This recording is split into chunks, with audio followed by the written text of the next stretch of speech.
உடனே யோசி என்ன சொல்லுவானா, நீ ரெஸ்ட் எடு, நம்ம அப்புறமா பேசலாம் அப்படின்னு சொல்லிட்டு யோசி அந்த இடத்துக்கு வந்துருவான். அண்ட் விஆர் கேம்ல இன்னும் 2 பேர் விளையாடி இருப்பாங்க இல்லையா, அவங்க 2 பேரும் இறந்துருப்பாங்க. கொசுமி மட்டும் தான் இப்போதைக்கு உயிரோட தப்பிச்சிருப்பா. பட் கொசுமியாலையும் ஃப்ரெண்ட் யார் அப்படின்னு சொல்லி பாத்துக்க முடியாது. அவளுக்கு பயங்கரமான பிரெயின் டேமேஜ் ஏற்பட்டிருக்கும். அதனால அவளோட மெமரி நிறைய அப்படியே வைப் ஆயிருக்கும். இதே நேரத்துல கானாவை காமிப்பாங்க. கானா இப்போ கபுக்கில தான் இருப்பா. கானாவோட டீம் மெம்பர்ஸ் தான் தனியா இருப்பாங்க. ஏன்னா போலீஸ் எல்லாம் இப்போ கானாக்கு அகேன்ஸ்டா இருக்கு இல்லையா, அதனால இவங்க எங்க போறதுன்னு தெரியாம சுத்திக்கிட்டு இருப்பாங்க. அப்பதான் கானா என்ன சொல்லுவானா, நம்மளுக்கு நிறைய பணம் தேவை அப்படின்னு சொல்லிட்டு அவங்க எல்லாம் கேசினோக்கு போவாங்க. கானா என்ன பண்ணுவானா, ஒரு கேசினோ கேமையும் விளையாடுவா. அதுல கொஞ்சம் கொஞ்சமா காசு ஜெயிச்சுக்கிட்டே இருப்பா. அவளுக்கு அதிர்ஷ்டம் பயங்கரமா அடிக்கும். இத பார்த்து கானாவோட டீம் மெம்பர்ஸான சோனாலாம் செம ஷாக் ஆயிடுவான். எப்படி நீ இவ்வளவு அதிர்ஷ்டசாலியா இருக்க அப்படின்னு சொல்லி கேட்டுக்கிட்டு இருப்பான். அந்த மாதிரி அவ விளையாடிட்டு இருக்கும்போது தான் அந்த இடத்துல ஒரு கேம்பிளரை பாப்பா. அவன் பாக்குறதுக்கு சாமுராய் காஸ்டியூம் போட்டுருப்பான். அவன் என்ன சொல்லுவான் அப்படின்னா, கானாவை பார்த்துட்டு நீ ரொம்ப லக்கியான பொண்ணு தான், நான் என்னோட வாழ்க்கையில ஃபுல்லா கேம்பிளிங் தான் பண்ணிட்டு இருந்தேன், ஆனா உன்ன மாதிரி ஒரு அதிர்ஷ்டசாலியை பார்த்ததே இல்ல அப்படிங்கிற மாதிரி சொல்லிட்டு இருப்பான். உடனே கானா என்ன சொல்லுவா அப்படின்னா, நீங்க உங்க காயினை அந்த மிஷின்ல போடாம பக்கத்துல இருக்க மிஷின்ல போடுங்க, உங்களுக்கு வின் பண்ண சான்ஸ் இருக்கு அப்படிங்கிற மாதிரி சொல்லுவா. அதே மாதிரி அவன் என்ன பண்ணுவானா, அவனோட காயினை பக்கத்துல இருக்க மிஷின்ல போடுவான். அண்ட் அவன் வின் ஆயிடுவான். இது பார்த்து எல்லாருமே செம ஷாக் ஆயிடுவாங்க.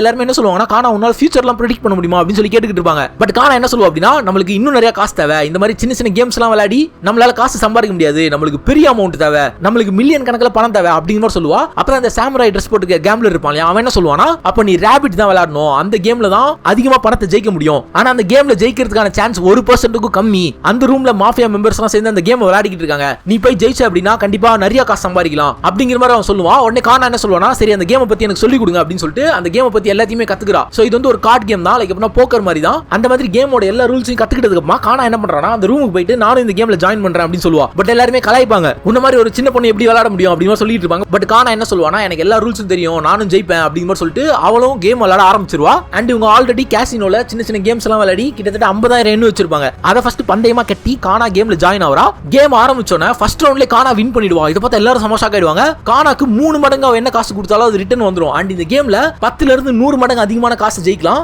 அந்த மாதிரியான ஒரு பெரிய சூதாட்டம் தான் இது. இந்த மாதிரி கானா 3 தடவை தொடர்ந்து வின் பண்ணுவா. இதுல அவளுக்கு தேவையான மில்லியன் கணக்குல எண் கிடைச்சிரும். அதாவது கேசினோல என்ன பண்ணுவாங்கன்னா டோக்கன்ஸ் அதான கொடுப்பாங்க, அதை நம்ம காசா கன்வெர்ட் பண்ணோம். அந்த மாதிரி அவ எக்கச்சக்கமான டோக்கன்ஸ் ஜெயிச்சிருவா. இத பார்த்து எல்லாருமே சமோஷாக் ஆயிடுவாங்க. எப்படி இந்த பொண்ணு 3 தடவை தொடர்ந்து இந்த ராபிட் கேமை வின் பண்ணா, இவ அவ்வளவு அதிர்ஷ்டசாலியா அப்படின்னு சொல்லிட்டு அந்த கேசினோல இருந்து எல்லாருமே வந்து அந்த கேமை பார்ப்பாங்க. இந்த மாதிரி யாருமே இதுக்கு முன்னாடி வின் பண்ணது இல்ல அப்படிங்கிற மாதிரி எல்லாருமே வந்து அந்த கேமை பார்த்துக்கிட்டு இருப்பாங்க. அண்ட் சில பேர் என்ன சொல்லுவாங்கன்னா, கானா சீட் பண்றா அப்படின்னு சொல்லுவாங்க. பட் கானா என்ன சொல்லுவானா, நீங்க என்ன செக் பண்ணிக்கோங்க, நான் சீட்லாம் பண்ணல அப்படின்னு சொல்லிட்டு அடுத்த ரவுண்ட் விளையாட ஆரம்பிப்பா. அண்ட் அடுத்த ரவுண்ட்லயும் கானா வின் பண்ணிடுவா. இந்த மாதிரி கானா வின் பண்ணி எல்லாரையுமே கேம் அவுட் அனுப்பிச்சிருவா. இப்போ கடைசியா கானா அண்ட் அந்த கேசினோ மெம்பருக்கும் தான் கேம் நடக்கும். இந்த 2 பேர்ல யாரு வின் பண்றாங்களோ அவங்க 100 மடங்கு அதிகமான காசை சம்பாதிப்பாங்க. சோ இப்போ கானா வின் பண்ணா அப்படின்னா இந்த கேசினோட ஒட்டுமொத்த காசுமே கானாக்கு தான் வந்துரும். சொல்ல போனா அப்படின்னா இந்த கேசினோ திவால் ஆயிடும். அந்த மாதிரி ஒரு நிலைமையில இருக்கும் கேசினோ இப்போ. அண்ட் ஃபைனல் ரவுண்ட் அப்போ எல்லாருமே கானாவை பார்த்து ஆச்சரியப்பட்டு போவாங்க, எப்படி இவ இவ்வளவு வின் பண்றா அப்படின்னு சொல்லிட்டு. அதே மாதிரி ஃபைனல் ரவுண்ட் ஸ்டார்ட் ஆகுது. கானாக்கு கேசினோ சேர்ந்தவன் கார்டை கொடுத்துருவான். கானா அமைதியா இருப்பா. கானா அவளோட ஃபர்ஸ்ட் கார்டை ரிவீல் பண்ணுவா. இத பார்த்து அந்த கேசினோட மெம்பர் சமஷாக் ஆயிடுவான். ஏன்னா அவளுக்கு வந்ததே ஒரு பவர்ஃபுல்லான கார்டா தான் இருக்கும். அண்ட் அடுத்த கார்டும்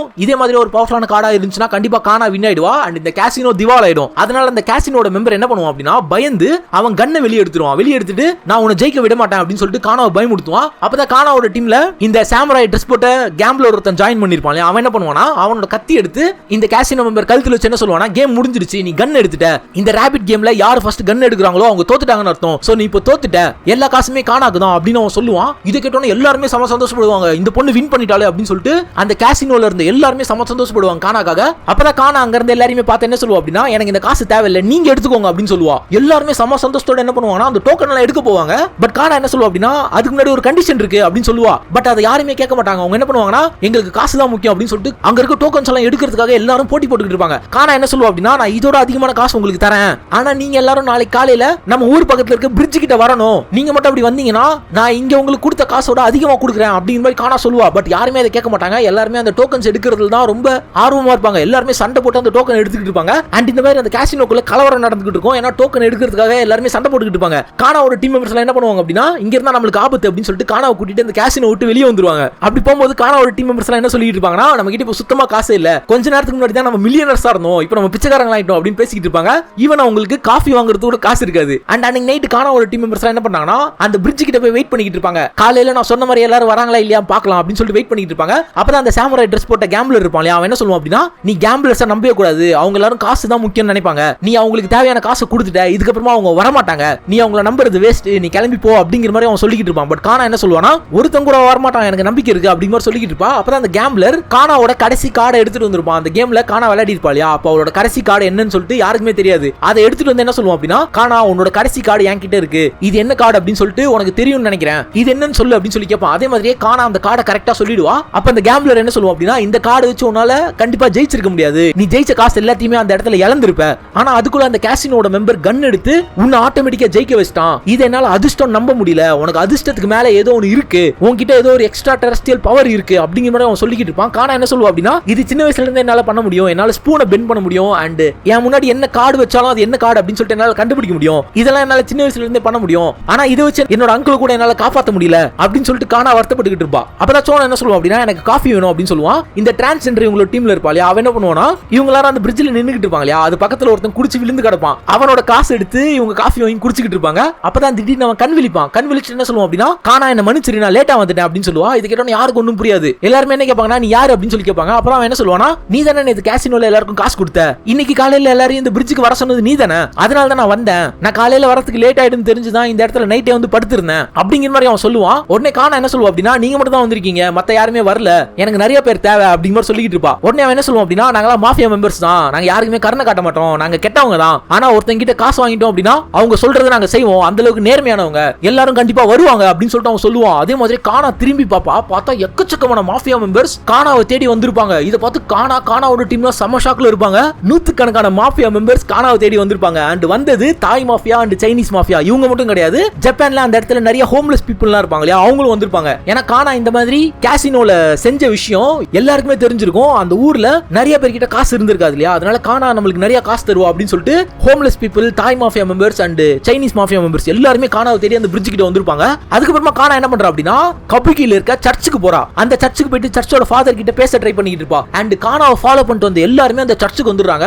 இப்போ அந்த சர்ச்சை சுத்தி நூத்துக்கணக்கான மாஃபியா மெம்பர்ஸ் நின்னுகிட்டு இருப்பாங்க. கானா அடுத்து என்ன சொல்ல போறா, கானா நம்மளுக்கு காசு கொடுப்பா அப்படின்னு சொல்லிட்டு நிறைய பேர் கானாவை நம்பி நின்னுகிட்டு இருப்பாங்க. கானா உள்ள போயிட்டு அந்த சர்ச்சோட ஃபாதர் கிட்ட பேசுவா. அவ என்ன சொல்லுவா அப்படின்னா, இங்க எங்கேயுமே ட்ராக்கர் இல்ல இல்லையா, ஏன்னா நான் உங்ககிட்ட கொஞ்சம் தனியா பேசணும் அப்படின்னு சொல்லிட்டு இருப்பா. அப்ப அந்த ஃபாதர் என்ன சொல்லுவார் அப்படின்னா, இது கடவுளோட இடம், உன்னை யாருமே ட்ராக் பண்ண மாட்டாங்க, நீ சொல்றத சொல்லு அப்படின்னு சொல்லிட்டு இருப்பாரு. அப்பதான் கானா என்ன சொல்லுவானா, ஜப்பானுக்கு போறாரு இல்லையா, அவரை ஃப்ரெண்ட் கொல்ல போறான் அப்படின்னு சொல்லுவா. இதை கேட்டோன்னே அந்த ஃபாதர் சமாஷாக் ஆயிடுவாரு. அவர் என்ன சொல்லுவார் அப்படின்னா, யாராலையும் கொல்ல முடியாது, நீ என்ன வளரிக்கிட்டு இருக்க, அடுத்த வருஷம் ஜப்பான்ல நடக்க போற வேர்ல்டு எக்ஸ்போ அப்பதான் வர போறாரு, அண்ட் அந்த எக்ஸ்போ ஆர்கனைஸ் பண்றதுல ஒரு முக்கியமான ஆளு ஃப்ரெண்டு தான், எப்படி அந்த ஃப்ரெண்டு நடத்துற அந்த எக்ஸ்போல ஃப்ரெண்டு கொல்ல முடியும், உன்கிட்ட இதுக்கான ஆதாரம் இருக்கா அப்படின்னு சொல்லிட்டு அந்த ஃபாதர் கேட்டுக்கிட்டு இருப்பாரு. அப்பதான் கானா என்ன பண்ணுவானா, புக் ஆஃப் ப்ராஃபஸியை காம்பா, அதை காமிச்சிட்டு என்ன சொல்லுவானா, இது என்னோட அங்கிள் சின்ன வயசுல எழுதுனது, இதுல போட்டிருக்க மாதிரியே தான் இதுவரையும் உலகத்துல நிறைய விஷயம் நடந்திருக்கு, ஃப்ரெண்ட் இந்த உலகத்தை காப்பாத்தினது அண்ட் நம்ம உலகத்துல ஏற்பட்ட இந்த virus attack and giant robot attack பண்ணது எல்லாத்தையுமே என்னோட அங்கிள் இந்த புக்ல எழுதியிருக்காரு. அதே மாதிரி தான் இந்த புக்ல ஃப்ரெண்டு கொல்ல போறான்னு சொல்லி எழுதிருக்கு. சோ கண்டிப்பா இது நடக்கும், நம்ம காப்பாத்தணும் அப்படின்னு கானா சொல்லிக்கிட்டு இருப்பா. இதே நேரத்துல யூகிஜி காம்பாங்க. யூகிஜி என்ன பண்ணுவானா, மான்சானை பத்தி நினைச்சிட்டு நடந்துகிட்டு இருப்பா. ஏன்னா 2000 நடந்த இன்சிடென்ட்க்கு அப்புறமா மான்சானை ஹாஸ்பிட்டல்ல யூகிஜி அட்மிட் பண்ணிருப்பா. ஏன்னா மான்சானுக்கு ஒரு வியாதி இருக்கும் இல்லையா, அதுல இருந்து அவனை கியூர் பண்ண முடியாது அப்படின்னு சொல்லிட்டு அவனை ஹாஸ்பிட்டல்ல அட்மிட் பண்ணிருப்பா. அப்ப கூட மான்சான் சும்மா இருக்க மாட்டான். அவன் என்ன பண்ணுவான் அப்படின்னா, ஃப்ரெண்டுக்கு அகைன்ஸ்டான எல்லா ஆதாரத்தையுமே கலெக்ட் பண்ணிட்டு இருந்திருப்பான். அவன் ஃப்ரெண்டோட குரூப்ல இருக்க நிறைய நல்லவங்க கிட்ட பேசி ஃப்ரெண்ட் அடுத்து என்ன பிளான் பண்ணிருக்கான், ஃப்ரெண்ட் அடுத்து என்ன பண்ண போறான் அப்படின்னு சொல்லிட்டு கொஞ்சம் கொஞ்சமா இன்ஃபர்மேஷனை கேதர் பண்ணி வச்சிருப்பான். அது மூலமா அவன் நியூ புக் ஆஃப் ப்ராஃபஸி அப்படின்னு சொல்லிட்டு ஒரு புக் போட்டிருப்பான். அந்த புக்ல என்ன இன்ஃபர்மேஷன் இருக்கும் அப்படின்னா, 2014 அன்னைக்கு கபுகில இருக்கிற ஒரு சர்ச்சில் எக்கச்சக்கமான மக்கள் கூடுவாங்க. அங்க நீதியின் பெயரில் ஒரு ரட்சகன் தோன்றுவான், அவனை கொன்று விடுவார்கள், எக்ஸ்போ நடைபெறும், உலகத்தின் தலைவன் தோன்றுவான் அப்படின்னு சொல்லி எழுதியிருக்கும். இதை பார்த்து யூகிஜிக்கு ஒன்றும் புரியாது. மான்சான் என்ன சொல்லுவான் அப்படின்னா, யூகிஜி இதை நீ ஞாபகம் வச்சுக்கோ அப்படிங்கிற மாதிரி மான்சான் சொல்லியிருப்பான். அதுக்கு ஒரு 2 நாள் என்ன ஆகும்னா, மான்சான் காணாம போயிருப்பான் அந்த ஹாஸ்பிட்டல் விட்டு. யூகிஜிக்கு மான்சான் எங்க போனா அப்படின்னு சொல்லி கண்டுபிடிச்சிருக்க முடியாது. அதுக்கப்புறம் யூகிஜி காணா வளர்த்துக்கிட்டு அவளோட வாழ்க்கையை கண்டினியூ பண்ணிருப்பா. இப்போ யூகிஜி இதெல்லாம் நினைச்சு பாப்பா. அதுக்கப்புறமா யூகிஜி போயிட்டு யாரை மீட் பண்றா அப்படின்னா, அவளோட அந்த வக்கீல் ஃப்ரெண்ட் இருப்பா, அவளை மீட் பண்றா. அவ என்ன சொல்லுவா அப்படின்னா, நான் எத்தனையோ கேஸ் ஃப்ரெண்டுக்கு அகைன்ஸ்டா போட்டேன், பட் எந்த கேஸ்ல என்னால ஜெயிக்க முடியல, ஜட்ஜ்லாம் எனக்கு ஃபைன் போடுறாங்க, ஃப்ரெண்ட் நீதித்துறையை வாங்கிட்டான், இப்போ எல்லாருமே ஃப்ரெண்டுக்கு தான் சப்போர்ட் பண்றாங்க, ஈவன் இப்போ நான் ஜப்பான்ல இருக்கிற ஹோம்லெஸ் பீப்புளுக்கு அகைன்ஸ்டா கேஸ் ஒன்னு போட்டிருக்கேன், அதுலயும் என்னால ஜெயிக்க முடியல, அதுலயும் ஃப்ரெண்டோட இன்ஃப்ளூயன்ஸ் இருக்குன்னு நினைக்கிறேன் அப்படிங்கிற மாதிரி அவ சொல்லிக்கிட்டு இருப்பா. உடனே யூகிஜி என்ன சொல்லுவானா, நம்ம வாழ்ற இந்த உலகம் ரொம்ப மாறிடுச்சு அப்படிங்கிற மாதிரி சொல்லிக்கிட்டு இருப்பா. இது கரண்ட் டைம்ல நடந்துகிட்டு இருக்கும். அப்பதான் யூகிஜியோட ஃப்ரெண்ட் என்ன சொல்லுவா அப்படின்னா, கபுகில இருக்க சர்ச் பக்கம் போயிடாத, அந்த சர்ச்சை சுத்தி எக்கச்சக்கமான பேர் வந்திருக்காங்க, இதுக்கு முன்னாடி அவ்வளவு கூட்டம் அந்த சர்ச்சில் கூட்டினதே இல்ல, அந்த பக்கம் போவாத அப்படிங்கிற மாதிரி அவ சொல்லுவா. இதை கேட்டோன்னு யூகிஜிக்கு அப்புறம் அந்த நியூ புக் ஆஃப் ப்ராஃபஸில மான்சான் கேதர் பண்ணிருப்பான் இல்லையா, அந்த இன்ஃபர்மேஷன் தெரிய வரும். ஏன்னா அந்த புக்லயே அதான போட்டிருக்கும், சர்ச்சில் எக்கச்சக்கமான பேர் கூடுவாங்க, அங்க ஒரு ரட்சகன் தோன்றுவான் அண்ட் அவனை கொன்னுடுவாங்க அப்படின்னு சொல்லி போட்டிருக்கோம். உடனே யூகிஜி என்ன யோசிப்பா அப்படின்னா, அங்க ஏதோ ஒரு தப்பு நடக்க போகுது அப்படின்னு சொல்லி யோசிச்சுட்டு இருப்பா. யூகிஜி என்ன கேட்பானா, கானாவை பத்தி எந்த ஒரு இன்ஃபர்மேஷன் கிடைக்கல, கானா எங்க போனானே தெரியல அப்படிங்கிற மாதிரி சொல்லிட்டு இருப்பா. அப்பதான் யூகிஜியோட ஃப்ரெண்ட் என்ன சொல்லுவானா, அந்த சர்ச்சிலும் ஏதோ ஒரு பொண்ணு தான் எல்லாரையும் வர சொன்னதா சொன்னாங்க அப்படிங்கிற மாதிரி சொல்லுவா. இதை கேட்டு அப்பதான் யூகிஜிக்கு ஸ்ட்ரைக் ஆகும், ஒருவேளை அந்த சர்ச்சுக்குள்ள இருக்கிறது கானாவா இருக்கலாம், அப்போ கானாவை தான் யாரோ கொல்ல போறாங்க, அந்த நியூ புக் ஆஃப் ப்ராஃபஸில போட்ட மாதிரியே இப்போ சர்ச்சில் உள்ள எக்கச்சக்கமான பேர் கேதர் ஆயிருக்காங்க. அப்ப கண்டிப்பா கானாவோட உயிருக்கு ஆபத்து அப்படின்னு சொல்லிட்டு யூகிச்சி என்ன பண்ணுவானா அந்த சர்ச்சை நோக்கி போயிட்டு இருப்பா. இதே நேரத்துல ஒச்சோக்கு இந்த இன்ஃபர்மேஷன் கிடைக்குது. ஏன்னா இந்த ஹோம்லெஸ் பீப்புளுக்கும் தெரிஞ்சிருக்கும் இல்லையா கானா நம்மள வர சொல்லியிருக்கா அண்ட் சர்ச்சுக்கு போனா எக்கச்சக்கமான காசு கொடுக்குறா அப்படின்னு சொல்லிட்டு அந்த இன்ஃபர்மேஷன் ஹோம்லெஸ் பீப்புளுக்கும் தெரிஞ்சிரும். அந்த இன்ஃபர்மேஷன் ஒச்சோக்கும் தெரிய வருது. ஏன்னா ஒச்சோ ஹோம்லெஸ் பீப்புள் எல்லாம் வாழ்ந்துட்டு இருப்பாங்களே அந்த இடத்துல வாழ்ந்துட்டு இருப்பான். ஒச்சோக்கு இந்த இன்ஃபர்மேஷன் தெரிஞ்சோன்னா அவன் கன்ஃபார்ம் பண்ணிடுறான் அது கானா தான், நம்ம கானாவை காப்பாற்றணும் அப்படின்னு சொல்லிட்டு ஒச்சோவும் அந்த சர்ச்சு கிட்ட வந்துகிட்டு இருப்பான். இதே நேரத்துல சர்ச்சில் என்ன ஆகும்னா அந்த ஃபாதர் கானா சொன்னதெல்லாம் நம்பிடுவாரு. அவர் என்ன சொல்லுவாருன்னா இப்போ இந்த சர்ச்சை சுத்தி எக்கச்சக்கமான மாஃபியா மெம்பர்ஸ் இருக்காங்க, நம்ம அவங்களை கட்டுப்படுத்தல அப்படின்னா இங்க ஒரு பெரிய கலவரம் வெடிக்கும், நீ என்ன பண்ண போற அப்படின்னு சொல்லிட்டு அவர் கானா கிட்ட கேட்பாரு. அது கானா என்ன சொல்லுவானா அதை நான் பாத்துக்கிறேன், என்னோட அங்கிள் சொல்லியிருக்காரு இந்த மாதிரி சமயத்துல நம்ம மனசு சொல்றத நம்ம கேட்கணும் அப்படின்னு சொல்லிட்டு கானா போயிட்டு அங்க கேதர் ஆயிருக்கிற எல்லா மாஃபியா மெம்பர்ஸ்க்கும் ஒரு ஸ்பீச் ஒன்னு கொடுப்பா. கானா என்ன சொல்லுவா அப்படின்னா எல்லாரும் அமைதியா இருங்க அப்படின்னு சொல்லிட்டு ஒரு ஸ்பூன் எடுப்பா. ஸ்பூன் எடுத்து பெண்ட் பண்ணி காம்பா. இதை பார்த்து எல்லாரும் சமோஷா ஆயிடுவாங்க. எல்லாரும் என்ன சொல்லுவாங்கன்னா இது ஒரு ட்ரிக் தான், எங்களுக்கு காசு கொடு நாங்க கிளம்பணும் அப்படின்னு சொல்லிட்டு இருப்பாங்க. கானா என்ன சொல்லுவானா நம்ம எல்லாருமே இப்போ ஒன்னு சேர்ந்து வேலை செய்யணும். இப்போ இந்த இடத்துல தாய் mafia Chinese mafia and homeless people எல்லாம் கேதர் ஆகி இருக்கீங்க இல்லையா, நம்ம எல்லாம் ஒன்னு சேர்ந்து ஒரு டீம் ஃபார்ம் பண்ணணும். அப்படி மட்டும் நம்ம ஒரு டீம் ஃபார்ம் பண்ணிட்டோம் அப்படின்னா நம்ம எல்லாரும் இந்த சிட்டில இருக்க கேசினோல கேம் விளையாடி வின் பண்ணி அது மூலமா நம்ம நிறைய காசு சம்பாதிக்கலாம், அதை நான் உங்க எல்லாருக்கும் கொடுக்குறேன் அப்படிங்கிற மாதிரி அவர் சொல்லிட்டு இருப்பா. உடனே தாய் மாஃபியா மெம்பர்ஸ் என்ன சொல்லுவாங்கன்னா இந்த சைனீஸ் மாஃபியா எங்களோட எனிமி, எங்களால ஒன்னு சேர முடியாதுன்னு சொல்லுவாங்க. அதே மாதிரி சைனீஸ் மாஃபியா மெம்பர்ஸ் சொல்லுவாங்க இந்த தாய் மாஃபியா எங்களோட எனிமி, எங்களால ஒன்னு சேர முடியாதுன்னு சொல்லுவாங்க. அண்ட் ஹோம்லெஸ் பீப்புள் என்ன சொல்லுவாங்க அப்படின்னா இவங்க ரெண்டு பேரும் எங்களுக்கு எனிமி, இவங்க ரெண்டு பேரால எங்களால நிம்மதியா தெருவுல வாழ முடியல, நாங்க எப்படி ஒன்னு சேர முடியும் அப்படி மாதிரி கேட்டுக்கிட்டு இருப்பாங்க. அப்பதான் கானா என்ன சொல்லுவானா நம்ம மட்டும் இப்போ ஒன்னு சேரல அப்படின்னா அடுத்த வருஷம் நம்ம எல்லாரையுமே கவர்மெண்ட் கொன்னுடுவாங்க அப்படின்னு சொல்லுவா. இதை கேட்டோன்னு எல்லாருமே சமோஷா ஆயிடுவாங்க. அப்பதான் அந்த இடத்துக்கு சைனீஸ் மாஃபியா லீடர் அண்ட் தாய் மாஃபியா லீடர் வருவாங்க. அவங்க ஆல்ரெடி கானாவை மீட் பண்ணிருப்பாங்க இல்லையா, கானாவோட பவர் பத்தி அவங்களுக்கு தெரியும். அவங்க வந்து கானா கிட்ட நீ என்ன பேசுற அப்படின்னு சொல்லி கேட்பாங்க. அப்பதான் கானா என்ன சொல்லுவா அப்படின்னா அடுத்த வருஷம் போப் நம்மளோட ஊருக்கு வராரு அண்ட் ஃப்ரெண்ட் போப் கொல்றதுக்கான பிளான் போட்டிருக்கான், அப்படி மட்டும் போப் ஜப்பான்ல இறந்தார் அப்படின்னா அவரை கொன்னது மாஃபியா மெம்பர்ஸ் தான் அப்படின்னு சொல்லி உங்க மேல பழி போட்டு உலகத்துல இருக்க எல்லா கவர்மெண்ட்டும் உங்களை ஒட்டுமொத்தமா அழிச்சிருவாங்க. அந்த பிளான் நடக்க விடக்கூடாது அப்படின்னா நம்ம எல்லாரும் ஒன்னு சேரணும், ஒன்னு சேர்ந்தா மட்டும் தான் அந்த பிளானை தடுக்க முடியும் அப்படிங்கிற மாதிரி கானா சொல்லுவா. இதை கேட்டோன்னு எல்லா மாஃபியா மெம்பர்ஸும் ஷாக் ஆயிடுவாங்க. உடனே மாஃபியாவோட லீடர் என்ன சொல்லுவோம் அப்படின்னா எங்களுக்கு அதுக்கு சம்பந்தம் கிடையாது, நாங்க போப் எதுவும் பண்ண போறது இல்ல, எங்களுக்கு அந்த மாதிரி பிளானே கிடையாது அப்படிங்கிற சொல்லுவான். பட் கானா என்ன சொல்லுவானா இது எல்லாமே ஃப்ரெண்டோட திட்டம் தான், அவன் போப்ப கொன்னு அந்த பழியை உங்க மேல போட்டு உங்க எல்லாரையுமே கொல்ல போறான். உங்களுக்கு ஞாபகம் இல்லையா நீங்க இந்த சிட்டிக்குள்ள வந்ததுக்கான காரணம் யாரு, அதுவும் ஃப்ரெண்டு தான். ரொம்ப வருஷத்துக்கு முன்னாடியே உங்களை கொஞ்சம் கொஞ்சமா இந்த சிட்டிக்குள்ள அவன் இறக்கி இருக்கான். இப்போ இந்த சிட்டில நடக்கிற எல்லா தப்புக்குமே மாஃபியா மெம்பர்ஸ் தான் காரணம் அப்படின்னு சொல்லி போலீஸ் நம்புறாங்க. இத உலகமும் நம்பும். அப்படி மட்டும் அடுத்த வருஷம் போப் வரும்போது அவரோட உயிருக்கு ஏதாவது ஆபத்து ஏற்பட்டுச்சு அப்படின்னா நீங்க எல்லாம் காலி அப்படிங்கிற மாதிரி கானா சொல்லிக்கிட்டு இருப்பா. இதை கேட்டோன்னே எல்லாருமே கொஞ்சம் கொஞ்சமா கானா நம்ப ஆரம்பிப்பாங்க. அண்ட் இந்த இன்ஃபர்மேஷன் போலீஸ்க்கும் தெரிய வருது. அதாவது சர்ச்சில் இவ்வளவு பெரிய கூட்டம் கூடி இருக்கு அண்ட் மாஃபியா மெம்பர்ஸ் எல்லாம் அங்க இருக்காங்க, அங்க ஒரு கலவரம் நடக்க வாய்ப்பு இருக்கு அப்படின்னு சொன்னோன்னா போலீஸ் எல்லாம் சர்ச்சு கிட்ட வந்துகிட்டு இருப்பாங்க. அப்புறம் இந்த மாக்கு போயிருப்பான் இல்லையா அவனுக்கு தெரிஞ்சிடும். மாக்கு போய் உடனே என்ன பண்ணுவானா அவனோட கன் எடுத்துட்டு அந்த சர்ச்சுக்குள்ள யாருக்குமே தெரியாம வந்திருப்பான். அப்ப கானா ஸ்பீச் கொடுத்துட்டு இருப்பா. கானா என்ன சொல்லுவா அப்படின்னா நம்மளோட ஒரே எனிமி ஃப்ரெண்டு தான், நம்ம எல்லாரும் ஒன்னு சேர்ந்து அவனுக்கு அகைன்ஸ்டா சண்டை போடணும் அப்படிங்கிற மாதிரி அவ சொல்லிக்கிட்டு இருப்பான். அண்ட் எல்லா மாஃபியா மெம்பர்ஸும் கானாவை கொஞ்சம் கொஞ்சமா அக்செப்ட் பண்ணிட்டு இருப்பாங்க. அண்ட் யூகிச்சி அந்த இடத்துக்கு வந்துருவா. அவ எல்லாரையுமே தள்ளி விட்டு உள்ள வந்து கானாவை பார்த்து கானான்னு சொல்லி கத்திக்கிட்டு இருப்பா. பட் கானா அந்த ஸ்பீச் கொடுத்துட்டு இருப்பா இல்லையா, அதனால கானாக்கு எதுவுமே கேட்காது. கானா என்ன சொல்லுவா அப்படின்னா 14 வருஷத்துக்கு முன்னாடி நடந்த இந்த பிளடி நியூ இயர் ஈவுக்கு காரணமும் ஃப்ரெண்டு தான், அவன் இந்த உலக மக்களுக்கு அவன் நல்லவனா காட்டுறதுக்காக எக்கச்சக்கமான பேரை பலி கொடுத்தான். அது மட்டும் இல்லாம நிறைய பேரை டெரரிஸ்ட்னு சொல்லி அறிவிச்சு அவங்க எல்லாரையுமே கவர்மெண்டோட ஹெல்ப் மூலமாவே அழிச்சான். அதே மாதிரி தான் அவன் இப்போ உங்களுக்கும் பண்ண போறான். அவன் மூலமா தான் ஜப்பான்ல இப்போ சைனீஸ் மாஃபியா அண்ட் தாய் மாஃபியா வந்து பெரிய கேங்கா மாறி இருக்கு. அண்ட் போப்ப கொன்னு அந்த பழியை உங்க மேல போட்டு உங்க எல்லாரையுமே கொன்னு அவன் ஒரு ஹீரோவா மறுபடியும் காமிக்க போறான் உலக மக்களுக்கு அப்படிங்கிற மாதிரி எல்லா விஷயத்தையும் சொல்லுவா. இது கேட்டோன்னு எல்லாருமே சமோஷா ஆயிடுவாங்க. அண்ட் யூகிச்சி அந்த இடத்துல வந்து கானாவை பாத்துறா. அப்புறம் திடீர்னு அந்த கூட்டத்துல இருந்து மாக்கு போயிருப்பான் இல்லையா, அவன் ஒரு கன் எடுத்து கானாவை சுட ரெடியா இருப்பான். இதை பார்த்து எல்லாருமே சமோஷா ஆயிடுவாங்க. யூகிச்சி அந்த இடத்துல வந்து கானாவை காப்பாத்த ட்ரை பண்ணுவா. பட் அந்த இடம் ஃபுல்லா கூட்டமா இருக்கும். அண்ட் மாக்கு போய் கன் எடுத்தோன்னே நிறைய பேர் அந்த இடத்துல பயந்து ஓடிக்கிட்டு இருப்பாங்க. அதனால யூகிச்சியால கானா கிட்ட போக முடியாது. அண்ட் மாக்கு போய் சுட ரெடியா இருப்பான். அப்பதான் திடீர்னு அந்த சர்ச்சோட ஜன்னலை உடைச்சிட்டு ஒச்சோ உள்ள குதிப்பான். ஒச்சோ கானா முன்னாடி வந்து நின்னு என்ன சொல்லுவானா இவதான் எங்களோட கடைசி நம்பிக்கை அப்படின்னு சொல்லிட்டு அவன் கானாவை பாதுகாத்துக்கிட்டு இருப்பான். அப்புறம் மாக்கு என்ன பண்ணுவானா கானாவை சுடுறதுக்காக ரெடியா இருப்பான். திடீர்னு யாரோ ஒரு ஸ்னைப்பர் மாக்கு போய் சுட்டு கொன்னுடுவான். இதை பார்த்தோன்னே எல்லாருமே சமோஷா ஆயிடுவாங்க.